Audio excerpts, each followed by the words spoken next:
आद्या शक्ति परम्बा भगवती, उनके द्वारा ही सब जगत की रचना होती है। ब्रह्मा में सर्जन शक्ति भगवती की है, विष्णु में पालन शक्ति भगवती की है, और शंकर में संहार शक्ति भी भगवती की है। 4 प्रकार की वाणी होती है, वो भी उन्हीं का स्वरूप है। परा, पश्यंती, मध्यमा और वैखरी। सभी रूपों में उनका सब प्रकाश है। शक्ति ऐसा देवता है जो सबके अनुभव में आता है। भगवती शक्ति है। हमारे आपके सबके अंदर शक्ति ही विराजमान। भगवान विष्णु हैं, ब्रह्मा, शंकर, इंद्र, वरुण, कुबेर सभी हैं, लेकिन भगवती दुर्गा तो प्रत्यक्ष है। मनुष्य में जो शक्ति है वो वही है। जैसा हम कहा करते हैं कि भाई आँख से जो रोशनी निकलती है जिससे हम संसार को देख रहे हैं, उस लाइट को भी हम देख नहीं पा रहे हैं,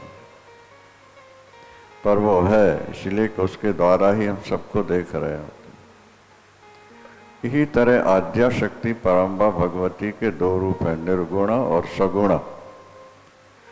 भक्तों पर कृपा करने के लिए भी साकार बनती हैं, मूल रूप में उनका निराकार स्वरूप भी है। निर्गुणा ही सगुणा बनती हैं भक्तानुग्रहार्थ, भक्तों पर कृपा करने के लिए। वही ब्रह्म विद्या है, वही ब्रह्म है। अहम ब्रह्म स्वरूपिणी, देव्यर्थ शीर्ष में कहा गया कि अहम ब्रह्म स्वरूपिणी, मैं ही ब्रह्म का स्वरूप हूं। मेरे से ही प्रकृति पुरुषात्मकम जगत की उत्पत्ति होती है।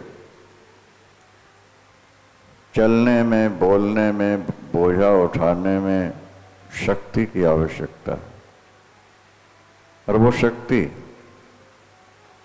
सबके अंदर विराज। या देवी सर्वभूतेषु शक्ति रूपेण संस्थिता, नमस्तस्यै नमस्तस्यै नमस्तस्यै नमो नमः। शक्ति वही भगवती शांति रूप में प्रकट होती हैं। या देवी सर्वभूतेषु शांति रूपेण संस्थिता, नमस्तस्यै नमस्तस्यै नमस्तस्यै। या देवी सर्वभूतेषु बुद्धि रूपेण संस्थिता, नमस्तस्यै नमस्तस्यै नमस्तस्यै नमो नमः। हम आप में जो बुद्धि है वो भी वही है। जिन पर कृपा कर देते हैं वही शांति बन के प्रकट होते हैं। या श्री स्वयं सुकृतिनाम भवने स्वलक्ष्मी, सुकृतिनाम गेहे या स्वयं श्री। पुण्यात्माओं के घर में लक्ष्मी रूप बन के वही आती हैं। विद्वानों के अंदर बुद्धि बन करके वही आते हैं, और पापियों के यहाँ दरिद्रा बन के भी वही जाती है। समुद्र मंथन जब हुआ है तो लक्ष्मी की बड़ी बहन है दरिद्रा, उसके बाद लक्ष्मी का आविर्भाव हुआ है। दोनों बहनें। पाप का फल यही है, जीवन में दरिद्रता, दीनता, पराधीनता, अनेक रोग, शोक, ये सब प्रकट होते रहे। लेकिन वो भी कल्याण के लिए। व्यक्ति दुखी होकर के परमात्मा का स्मरण करता है, पुकारता है, कृपा हो जाती है। बच्चे के पैर में फोड़ा हुआ, सेप्टिक होने की संभावना है, डॉक्टर कहता ऑपरेशन कराओ, तो करुणामयी माँ उस समय कठोर बन जाती है। उसकी कठोरता में भी करुणा छिपी हुई है। बच्चा रो रहा है, चीख रहा है, हाथ पैर मार रहा, माँ ध्यान नहीं देती, थोड़ा कष्ट उठा लेगा, सदा के लिए सुखी हो जाएगा। इसी तरह जब जीव के ज़्यादा पाप होते हैं तो उनके घर में दरिद्रता, पराधीनता, मूर्खता, जड़ता, अनेक रोग, ये सब आ जाते। ये भी उनकी कृपा ही है। जब व्यक्ति चारों तरफ से असहाय हो जाता है, असमर्थ होता है, तो घूम घुमा के भगवान को पुकारता है। क्या? एक तो जो व्याकुल हो के भगवान को पुकारता है वो, और दूसरे जो दुख आया है वो तुम्हारे पापों को काट रहा है। दुख पापों को काटता है, सुख पुण्य को काटता है। यद्यपि सुख हमें मीठा लगता है और हम सुख की कामना करते हैं, लेकिन उससे हमारे पुण्य क्षीण होते रहते। यह भी ध्यान रखें।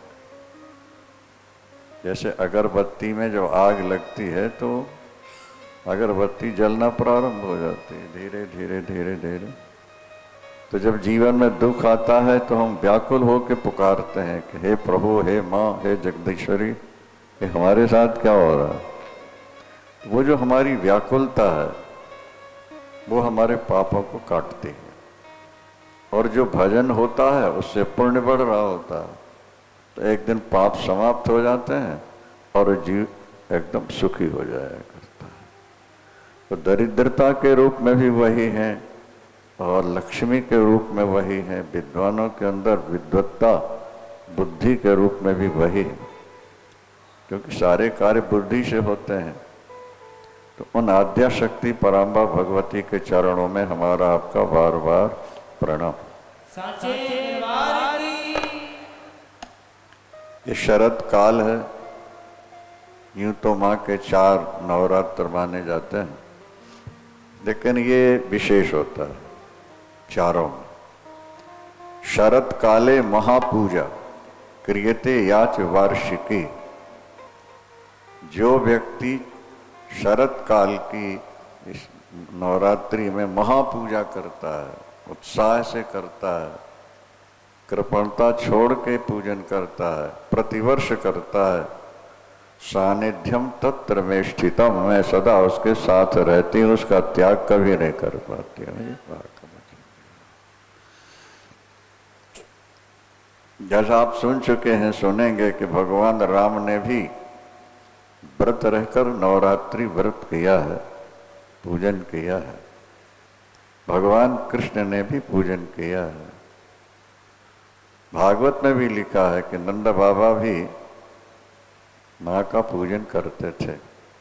अंबिका वन की यात्रा भागवत में प्रसिद्ध है। क्या? जाते थे। तो इस समय कुछ वैष्णवों ने संकीर्णता में ढाल दिया भगवान को, अन्यथा तो 5 देवताओं की उपासना अनादिकाल से चली आ रही है। पंचदेव, मनुष्य के शरीर में 5 महाभूत हैं, जिसमें जो महाभूत ज्यादा होता है उसी तरफ उसका आकर्षण हुआ करता है। क्या समझना? जिसमें पृथ्वी तत्व ज्यादा होता है वो गणेश की उपासना करता है, जल तत्व ज्यादा है तो विष्णु की आराधना, अग्नि तत्व ज्यादा है तो सूर्य की उपासना, वायु तत्व ज्यादा है तो भगवती की आराधना, आकाश तत्व अधिकतर भगवान शंकर की आराधना। ऐसा लिखा हुआ। दुकानदार भी एक प्रकार के कपड़े नहीं रखता है, अनेक प्रकार के रखता है। किसी में तो मन टिकेगा, इसलिए भगवान ने भी 5 रूप बना लिए हैं। कहीं ना कहीं तो तुम्हारा मन टिकेगा, एक में भी टिक गया तुम्हारा बेड़ा पार हो जाएगा। क्या?